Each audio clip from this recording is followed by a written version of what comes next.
Okay, what's going on YouTube? Right now we have another episode of Let Em Know, the interview series. Thank you for tuning in. And today we have a Rexdale native in the building, artist, entrepreneur, B.Famillion Enterprise CEO.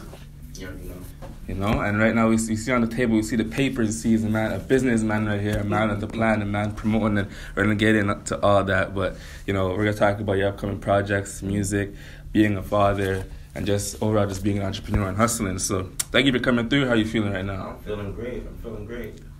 Okay, cool. So I noticed you have like some history to you. Mm-hmm. You have some experience, and a lot of the guys that come through here are sort of younger. I noticed just the way you talk, and you actually call tracks records. That's one thing I realized, like, okay, you must have grew up in a different era. Yeah. So I want to ask you, like, who are some of the GOATs in the music that you were listening to? Some of the GOATs? Yeah. Like legends? Yeah. Tupac Shakur, first and most foremost. Mm-hmm. 50 Cent. And anything that Dame Dash ever touched. Anything because he's ever not touched, an artist, okay. right? Uh-huh. But he's a CEO. Smart man, yeah. Yeah, so that, I'll say Jay. Mm-hmm. I'm an 80s baby, so I was raised in the 90s. Right. So all the 90s music, where music was amazing at that time. Mm-hmm. Everyone sound different, distinctive, and all that. But yeah, those are some of my influences right there. Okay. And, you know, Tao Piccasso, am I pronouncing that right? Mm-hmm. That's a very unique name. Sort of like, why did you go with that artist name? My government name is Taishan. Uh-huh. You know, and then growing up, you know, when you're growing up, no one wants to be called by their government name. Okay. But my mom and my family members, they always call me Tao for short. Okay. Right? So growing up, it was always Tao this, Tao that. When I got in like grade 8, 9th grade around that time, everyone had like, all my friends had like different names like Smokey and Sleepy and Ghosty and all that stuff. And I was like, I like that, but I also like art. I was really into art. So Pablo Picasso was I did a project on him in high school, and I loved his story. You know what I'm saying? I loved his struggle and all the crazy things that happened with him. So I said, you know what? Tao Piccasso, ooh, that has a clip to it. Mm-hmm. So I just ran with that ever since, and I registered it, and then it's been tattooed it on my body and everything like that. So that's been it. I love my name. Okay, hold on. Let's go back. You said you registered it. Mm-hmm. What do you mean by that? For some people who don't know. Oh, when you register something, that means no one can take it from you. No one could use that name, or they can use the name, but the spelling in it is different. Mm-hmm. P-I-C-C-A-S-S-O. You know what I mean? So when I was a kid, I used to say P-I, set signs, A, dollar signs, O. But, you know, grow out of that. Mm-hmm. So Tao Piccasso. So yeah, I registered that. Also registered my company. Companies, plural. You know what I mean? But yeah, you gotta register. So let's drop some knowledge for some, because some people like register a name. They probably just, you know, just put it on Instagram, whatever. That's them. Yeah. So what do they mean? What do you register? You go online, and then what's the process you you go gotta online, and you get a credit card or debit card or prepaid gift card or whatever, and it's $90 to register your name. Well, when I did it was $90, and register your business as a corporate company is $576.80. Mm-hmm. So I did that when I was 18, and I did that when I was in the schools, in International Academy of Design and Technology, CBC building downtown.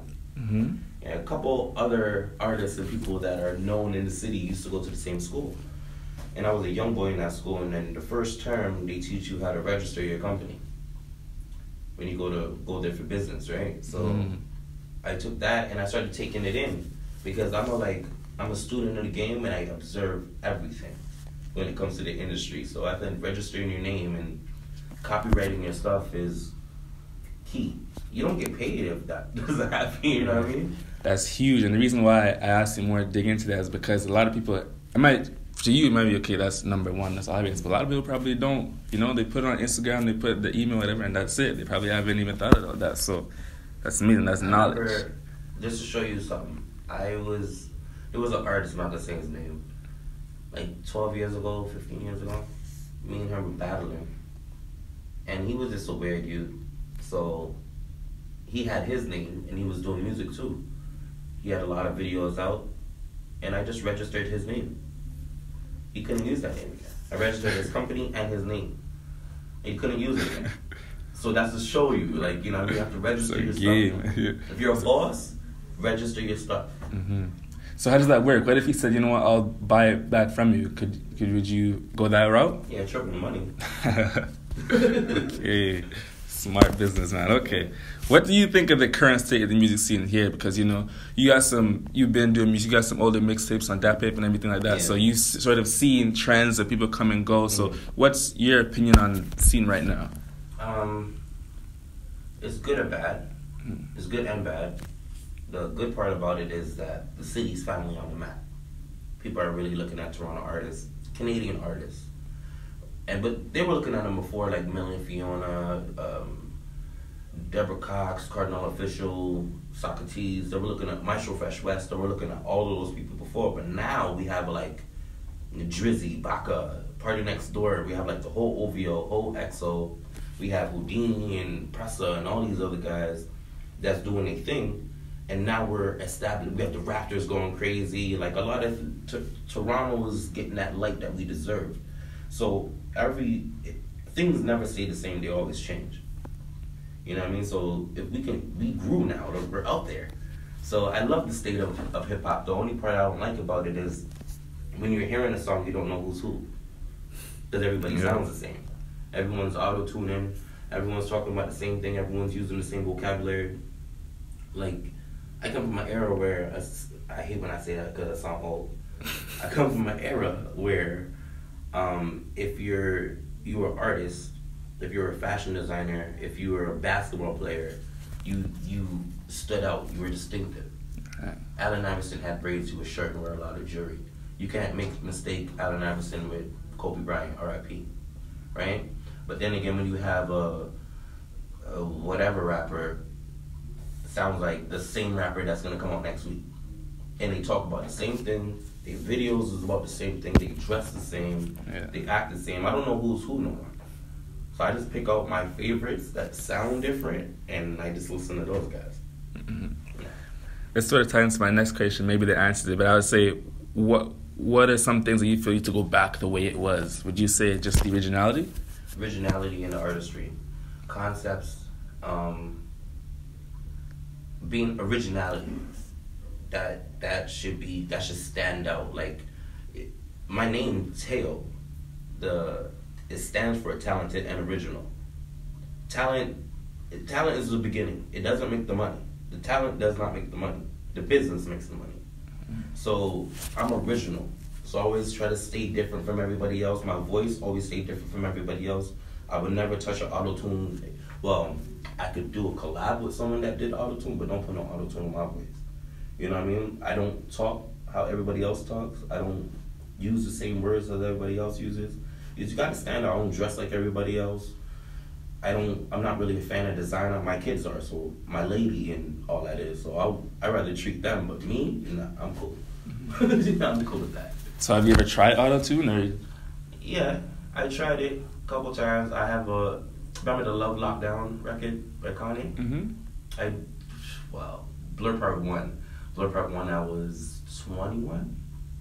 So that Love Lockdown record, I tried it. Then I listened to it now and I'm like, get this the hell out of here. It's horrible, right? So what year was that Blur Part 1? That was the mixtape, right? Yeah, that was 2006. 2006? Yeah. You also have Part 2, correct? Yeah, Blur Part 2. Okay. I dropped Blur Part 2 7 years ago. Okay. Yeah. All right. I like that one better than Blur. But I made a lot, like, my name was ringing in the city at that time because I was doing 1,000,001 shows. And I was always places. I was always battle rapping. I was always performing. I was always hosting. I had music at that time. So, and it was a different time, like no social media. We had MySpace at the time. And so everything was basically hand to hand. So I was selling a lot of product, but the exposure wasn't really there, type of thing. Mm-hmm. Yeah. So, you say you're performing, like, what are some of the venues, some of the shows you remember doing? Because now I feel like, because of maybe the violence and like venues getting shut down, I feel like opportunities probably aren't the same as before in terms it comes to artists performing. So where are some places that you're performing? Well, I was working with a management company called I Respect Music at that time, and they were just using me and my artists and my cousin Jay Jones, and they were using us to just open up for other artists. Like, I opened up for a lot of artists, you know what I mean, like Cannabis, Killer Priest, Rick Ross, the Migos, Ghostface, Chic Luch, Freeway, the list goes on, Rod Digger, Soulja Boy. So we did all of those, and those shows were from Velvet Room to Windsor, you know what I mean? So we were all over the place. So yeah, I did a lot of shows in the city. Name a place in the city that I didn't do a show at. Name a place in the city I never did a venue. Like, I'll buy out, I'll rent out the spot, make sure the spot has the bar, and I take the door. And then let the party go on, and then when I see that place is like kind of full, I'll perform like 2-3 records, and then get back to the party. Then I'll send one of my artists to go on the other side of the stage with a wireless mic and do his 2-3 songs. And we used to do that for like the longest. But the money, that's how I know. I salute promoters because I hate that stuff. I hated it. So I'd rather get the shows. Nowadays, like, you can pay me for the show because a lot of these whack rappers are getting paid for shows now. So it's like, that's all I'm trying to do. You know? It was a different time back then. So yeah. Right. And, you know, what about the violence aspect of things? Was that still a big thing around then? Just like, you know, shooting up at shows, you know, fights, things being shut down? I never had a show being shot up. At that time, it's going to sound crazy when I say it, but whatever. At that time, I was about that smoke. I was about the violence. It wasn't nothing to me. I'm from Brexville, born and raised, you know what I'm saying? So I seen it all. We just made sure that when we went out, we went with good intentions. If something ever happened, we held back. And then we just watched this certain situation, because remember, you would go there, say if you had 5 fans and they're at the show and they look at you a certain way, it would look weird if you just interact with some violence while they came to see you perform. That wasn't the vibe. Right. So we take that to another level. You know what I mean? That's Put true. that to the side. You know what I mean? All right, cool. That answers that. So, B.Famillion Enterprise. So, what is that? Because you see it on your hat, the branding, we said all over your IG. Sort of, what exactly is it? B.Famillion is the mother company for anything that you see me promote. Any artist that you see me rock with. It stands for Boss Family Making Money. And it's B.Famillion because we always said T-Dot, and back then it was like T-Dot, so I just wanted to be like B.Famillion. So short form, we always said B.Dot Boys. Like we B.Dot. You know what I mean? So Famillion is always family and money. So Boss Family Making Money. Put it together. Put an enterprise under it, because to make it seem different from a music group, entertainment, records. It's like, I have a record company under my company. I have a music group under my company. I have all these companies under my company. What are you going to call it? You're going to call it an enterprise or empire. And then we had a company called Fam Empires a while back. I probably revamped that later on. But yeah, that's where it started from. And I had that company since I was 14 years old. Okay, B.Famillion. So just like a lot of the things sort of fall under that umbrella for you. Okay. So why not just music? Why did you branch out? You know, you see the papers and you're talking about, you know, you have clothing as well. You see the hat. Why not just say, you know what, music? I don't like to be put in a box. And I feel like I have a lot more to offer prior to, other than music. So, like, I love fashion. I like to, you know what I mean? I always call myself one of the swaggiest people in the world. You know what I mean? But I always love fashion. Before people were trying to do merch, I was just on it. I was like, no matter what we wear, when we go outside, I'd rather wear something that's mine than rock somebody else's clothing line. Right? Because for instance, you know when Tommy Hilfiger came out? And we was like, oh, Tommy's racist. But at that time, your closet's full of Tommy already. It's all over. Right? Then they did have a Timberland. And they're like, oh, and then they do with Gucci. Now, how do people with Gucci right now, how do they feel? But Famillion, me, I never let myself down. You know what I'm saying? So Famillion, this is 416, is another clothing line. And Stay Fly, the merch, we rock that too. And I have like other like family members that have their own brand. So I'd rather rock their shit than rock anybody else's stuff. Right. And talking just about the power of like branding and this a logo. If we see on the paper it's a butterfly, you know, the logo on the hat and the other clothing. It's like, can you give us like an example? You see like, wow, you see the power of, you know, just having a visual. Maybe a time where someone said, you know, I recognize that from somewhere, or you know, like how that benefited you. Even if you wanted to hate on it, if you see it everywhere, you would probably be like, this guy is doing this thing. So I made stickers in the beginning, right? And I put the stickers up everywhere that I went. And I'm on road all the time. From Hamilton, Barrie, Pickering, anywhere, everywhere. So I just roll with stickers, post it up there, whatever. And branding is really important, because if you don't brand your stuff, no one else is gonna brand it for you. You know what I mean? So it's like, as I said, if you're gonna go buy Gucci, but you're an artist, but you have no brand, like you have no merch for yourself, or when people are like, oh, I like that Famillion shirt, can I get one? If you don't have that on deck, you ain't nothing. Like, I thought we're out here to get the paper. You know what I'm saying? So it's like, it was beautiful, like, to rock your own stuff and network with other people, and to say, I would order 100 shirts, and I'll see the shirts come in, and I would start looking on, how can I design this? How can I design that? How could I put the logo on this to make it look different, or whatever. And it started with that. So my godbrother, the one that started the Stay Fly rolling papers, he was also a brand ambassador too. So I learned a lot from him too. Like, you know what I mean? Because he had a couple of clothing lines that he just sold to other companies and dealt with it. So when he came to me with the butterfly, it caught my eye, because I'm like, women will love the butterfly, no matter what. Dudes, they have to adapt. But it's rolling papers, so why not? You know what I mean? So right now, we're having a ball right now with that. With the people love the butterfly, people love the fam hands, because even when I help people up and I'm like, yo, fam hands, then they're like, what? That's dope. So we rock with that. And this is 416, the branding on that is being the Roman numerals.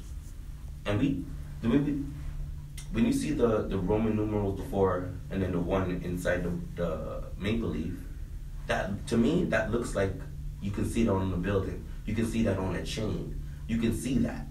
You know what I mean? So I was like, yeah, that's dope for branding. I love branding. All right. Listen to the track Bodt Bag. You're featured on that. Can you just tell me about just making that? Because the chorus is like very catchy. You know, it's a good track. So just tell me about making that. Shout out to Root T, which is another artist that I work with, and Bonds. Bonds is like the queen to me.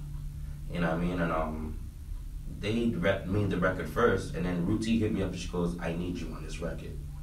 So I heard the record as it was catchy as hell. And then I was like, you know what? I'm gonna body this. So I just jumped on it. And then we were gonna do the video last year, but Bonds couldn't do it due to the fact that my niece was in her stomach. So now I told her I was gonna put it on my album, on the Red Market soundtrack. So we're gonna do the video. It's gonna be crazy. It's like, we have a concept for it. It's gonna be amazing. I'll wait for that. It's a dope record. If you haven't heard it, go on iTunes right now. Go on Spotify. Give that record. Run up the numbers. So you said, you know, you body that. What's your process when an artist comes to you and says they want you on this? Do you actually just, okay, it takes me a while to write, or do this 15 minutes, or freestyle, or what's your process? I could freestyle my ass off. I don't like to do it on songs. You know what I'm saying? I'd rather sit down and just write it, go over it. I'm a perfectionist. I like to cross my teeth and dot my eyes. And due to the fact that you have two of Toronto's best female artists on that song, I can't give you a mediocre verse. You know what I'm saying? So it's like, I have to go in on that one. And I'm not gonna lie, when I heard Rooty's joint, and I'm like, okay, I have to go in. And I wrote my verse, and I listened to it again, and I heard Bonds', I'm like, came and crumbled that paper up, get out of here. Because these girls are beasts. Yeah. You know what I mean? So it's like, all right. So when we did that record, we all go to the same studio. And knocked that record out. Even my engineer is not a yes man. Shout out to Cortez for y'all, for media. He's not a yes man at all. And so he goes, yo, you gotta go hard when these females are on this record. So I just tongue twisted a little bit, said what I really want to say, and I just threw it out there.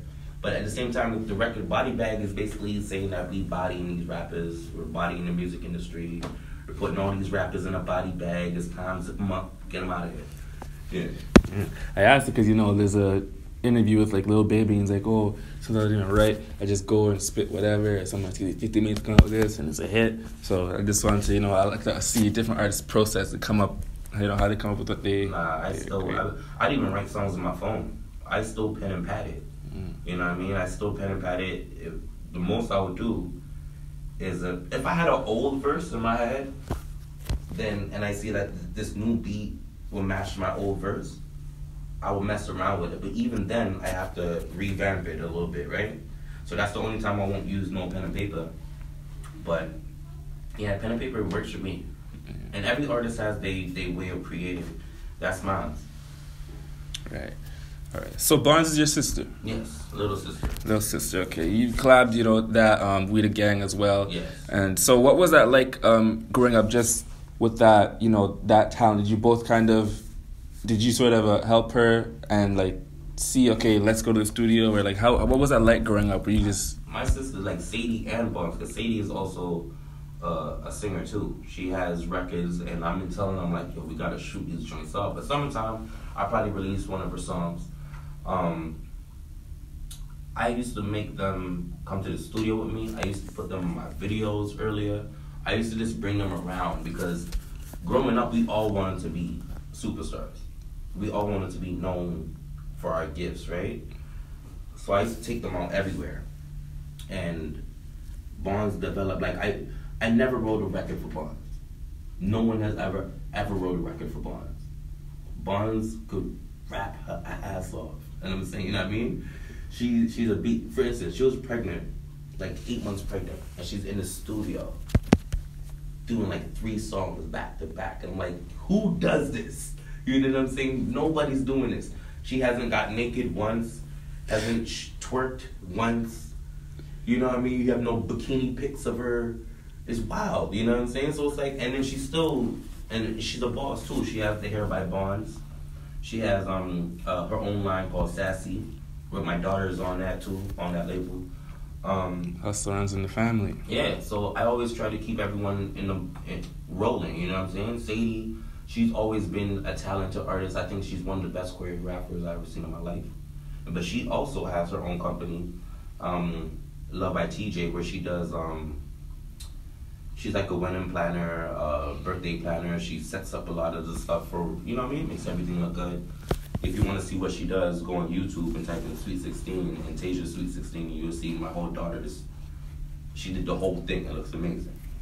So was there ever a point where you realized, like, oh, you got something, like she got a talent here? Yeah. The first time I put on a record. I can't remember what actual song it was.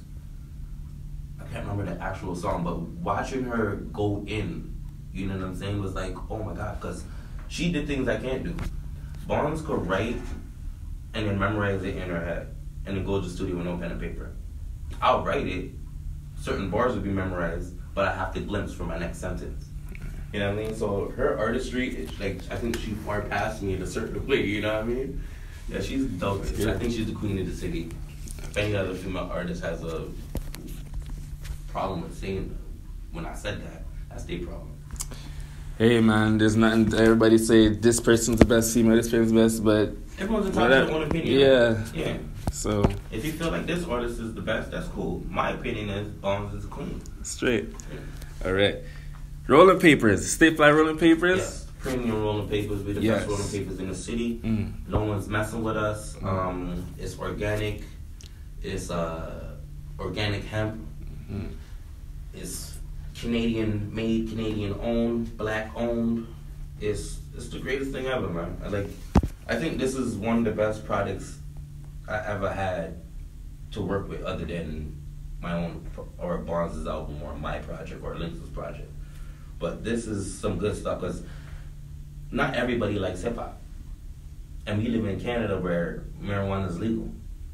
So, and a lot of people don't. A lot of people smoke blunts, but the other half smokes papers, and this is the best paper. It's not bleached. You know what I mean? It's just amazing. It's a beautiful product. So what does that mean when you say it's organic and it's not bleached? Like, what does that mean? Is this bleached papers? Like, is that bad for you? So people don't know. Like, what is bleached papers. Any paper that you see is white is bleached, right? And then the sticky part of the zigzag paper is made out of swine, like glue by swine. It's mad chemicals in that stuff. But everything is organic here. Everything's natural. Everything's a natural vibe, slow burning too. So you don't have to worry about no fast burning. You know what I mean? And there's no chemicals into it. It's a natural vibe. It's an organic way. Okay. And it's vegan friendly for all the vegan people out there. So. Okay, cool. And, so before you got into this, was this something you already knew about papers and just the whole, so it was very easy to sort of transition into that and get into that? Yeah, before I was smoking these, I was smoking my opponents. I was messing with raws. And I stopped messing with like zigzags a long time ago because the papers are small. First of all, like rolling big guys. But then my godbrother came to me with these. I was like, okay. The first thing I said, I'm like, are they like bleach papers, like zigzags? He goes, pull up. I'm gonna show you something. So he showed me like a whole game plan, and I was like, yo, it's a natural. It's natural. Like there's not one negative chemical that's in here that will kill you or harm your insides. Clean. So it's like, yo, this is amazing. So we started rocking with that, and we put it out there, and everyone loves it. Everyone that I gave it to, or everyone that rocks with it, we have it in 16 stores throughout the GTA. So, and barbershops, salons, convenience stores, whole bunch of other places, and everyone loves it. Haven't got a bad calling about it yet. Yeah, that's amazing. Black owned. It shows the hustle. You keep it going, and I want to say, like, when you were getting into this business, like, people probably think like, okay, it's gonna be legal, like this is gonna be easy money or something. Like, what are some of the cons that you had, or some bumps you had along the way to really get a physical product in your hand? That the fact that it's not known, right? So it's like when I go into a store and I try to go give it to one of these stores, the presentation has to be flawless. That's first and foremost. Your presentation, you have to sell it. I love to hustle, right? So I love to sell merch. I love to sell product. So when you go into the store, they can either tell you yes or no. But when you go to the next store across the street and they tell you yes, you're the person across the street is a competitor. And I work off competitive sport, that competitive feeling, right? So it's like a lot of people told us no, but the people that told us yes, we made it worthwhile for them. We hustled, promoted it. Now, they call me every 2 weeks, every week, and say, yo, we need 3 boxes, we need 4 boxes, we need 5 boxes. And they pay cash up, or we have a mutual understanding, and then we don't just give you the box and say, here. We give you hats, we give you t-shirts, we have trays now. We give you the trays, we're working on the grinders, we're about to throw the grinders out there now. And they have a lot of smoke shops, so you put those in there. And a lot of people probably don't want to hear the word no, or hear the word they're not messing with me. That's cool. I get it. We have Raws here. What makes you different from Raws?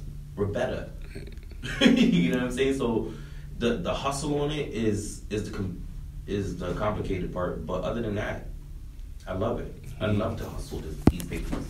Put them in people's faces, watch them smoking, and they be like, yo, this is amazing. Thank you. The whole paraphernalia of the game. I read it. Okay, sick. Let's talk about being a father. Yes. And also, continuing this hustle, your music, clothing. How do you manage that? Being a father is natural to me. I was a father since I was 15 years old. And a young age, I know. But I have 6 kids. My babies are my everything. They're my go-tos. I make a record, and I let my sons or my daughters listen to it. If they don't think it's fire, it's probably not fire. If I'm dressed in some ways, like they teach me a lot. You know what I mean? So we vibe together, and it's not hard because it's what I wanted. You know what I'm saying? Anything that comes easy is not worth having. So being a father and getting that companionship from your children, and for the fact that your children they look up to you, they're another entity of you, right? So it's like, I love that. So the balance it is easy. My kids look at me like a superstar. So I always have to show and prove. So, Dad's doing another interview? Oh, it's going to be dope. Dad, where can I find the interview? I want to show my friends the interview. Anything that I do, my kids are on me, hard body. So one support system. Yeah, that's a big support system to me. To juggle being a father, doing business, and I work for myself. I'm my own boss. I don't work for nobody. I haven't worked a 9 to 5 since I was 21 years old, and I haven't sold drugs since I was 21 years old. So doing this and living off of your own brand and paying your bills and still living lavish, like when I see that dude in the foreign and he has his condo, he's probably my neighbor. You know what I'm saying? I probably live down the street from him. Like, you know what I'm saying? So as long as I'm bringing in an income type of thing like that, it doesn't really matter to me. So that's easy. You have to work to go get paper, but I'd rather work for myself. And music's my passion. Music's my passion. My new passion now is film. But even with film, they still need music in the film. I have tons of. So it goes. And so everything's hand in hand: family, money, and your passion, right? Right. And you have a film coming, right? You have a okay. Red Market, baby. Okay. So some of your older works, we talked about the Blur, the Me versus Them. That's the mixtape. That's my favorite project that I ever did.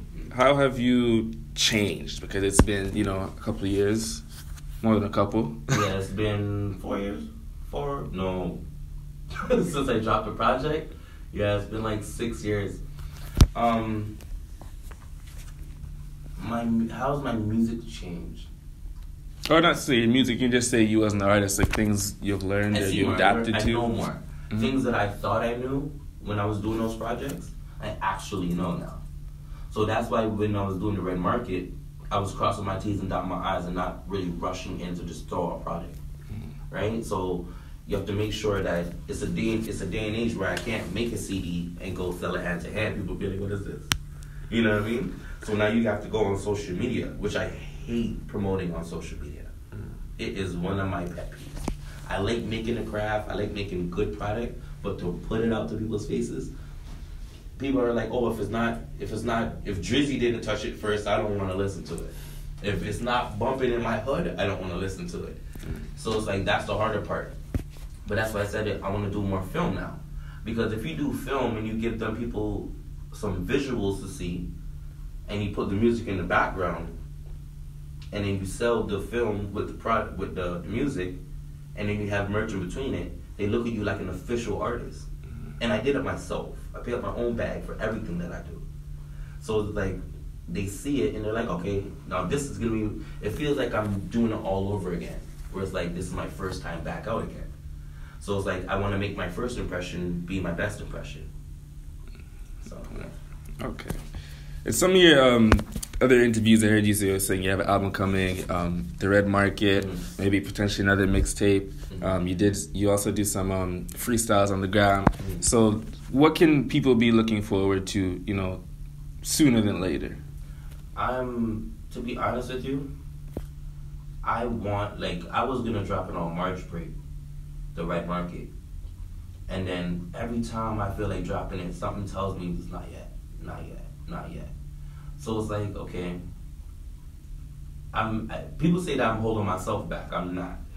It's just, I want to make sure that they're on certain platforms that if I even just throw it out there, promote it for 2 weeks, people would just gradually just jump into it. Then I said, you know what? I want to do a video for every song on the project. Alright? So I'm going to do a video for all 11 songs on the Red Market. I'm dropping the trailer real soon. You drop the film. Well, that's already thrown out there. People are already looking at you like, oh, you get a different approach, right? Because they already see that the music's already out there. So whatever comes along with that, that's cool. Then you have to stay consistent. Consistency is key. That's one thing I always lack. Consistency. And due to the fact that I'm my own boss, and I put up my own bread, and I still have to do my bills. I still have to do my kids. I still got to do it life. So that kind of like throws me off. I lost my grandmother 2 years ago, so that threw me in a depression mode. I lost my brother 10 years ago, so that threw me in a depression mode. So it was like a lot of things, like life kicks our ass sometimes. But now I'm in a great space. You know what I mean? And my daughter, she's one of my artists, so it's like she wants to hype and just go out there. Bonds is like, I'm waiting for you, bro. My other artist Links is like, I'm waiting for you. Projects are ready. So it's like consistent. When I drop this project, I'm gonna have the mixtape. I'm gonna have my documentary after that. I have my second movie I'm doing after that. My brother-in-law is doing a movie and I'm starring in it. So we're gonna have that to promote, and I'm doing the music behind it. Then you got Bonds. Then you got Lissa. Then you got Links. So it's like I'm ready to stay consistent because everybody's ready. Mm-hmm.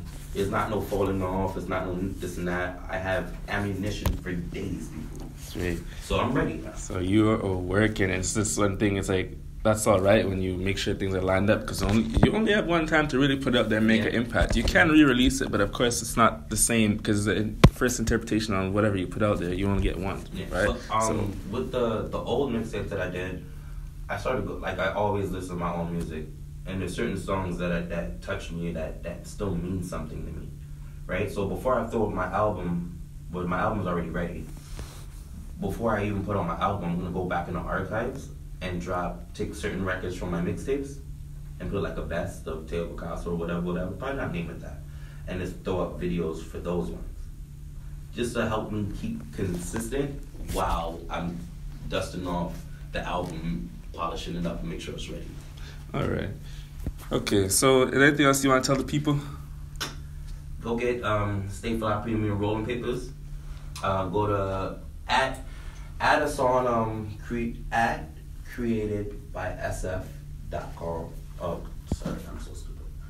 @createdbysf on Instagram. Createdbysf.com is the site, or you can go to www.stayfly.com.